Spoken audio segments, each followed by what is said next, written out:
Ventilation. Udsugning. Vi skal have luft ud af rummet, så vi skal have fundet ud af, hvor meget luft vi skal have ud af de forskellige rum. Vi har 2 badeværelser, et køkken og et bryggers. Det kan man så se på en af billederne.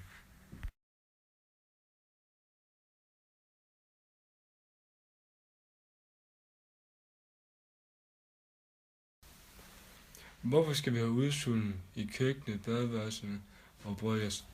Det skal vi på grund af alt det damp og fugt, som vi skal have ud af rummet.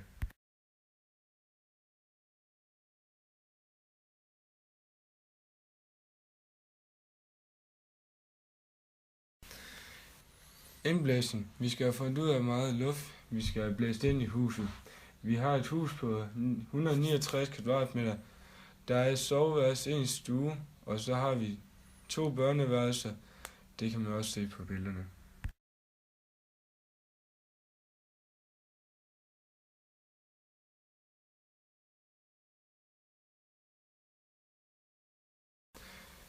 Hvad skal vi bruge ventilation til?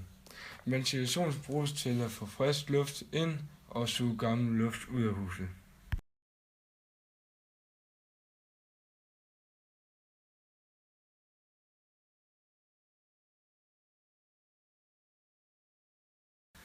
Hvor langt skal udluftningssættene sidde fra hinanden? Udluftningssætterne skal sidde mindst 3 meter fra hinanden. Er det et lovkrav at have installeret ventilation i sit hus? Ja, det er et lovkrav at have ventilation i sit hus.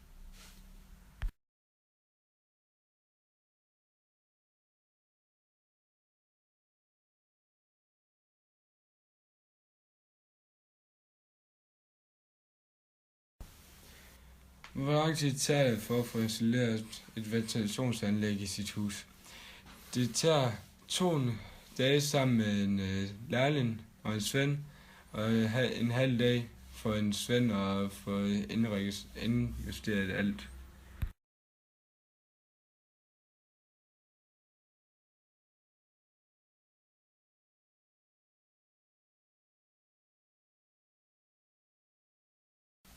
Hvad skal en lærling og en svend have i timen? En svend skal have 500 kroner i timen, og en lærling skal have 250 kroner i timen.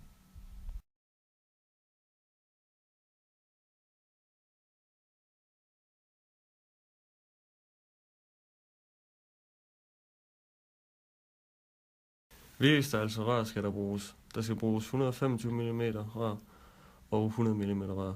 Det kan man også se på billederne.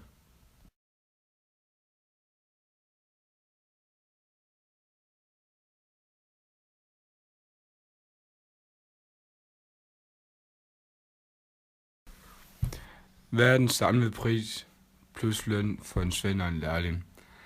Løn for en lærling og en svend ligger på 14.000 til sammen, og materialeprisen ligger på 30.000. I alt bliver det 44.000 kroner.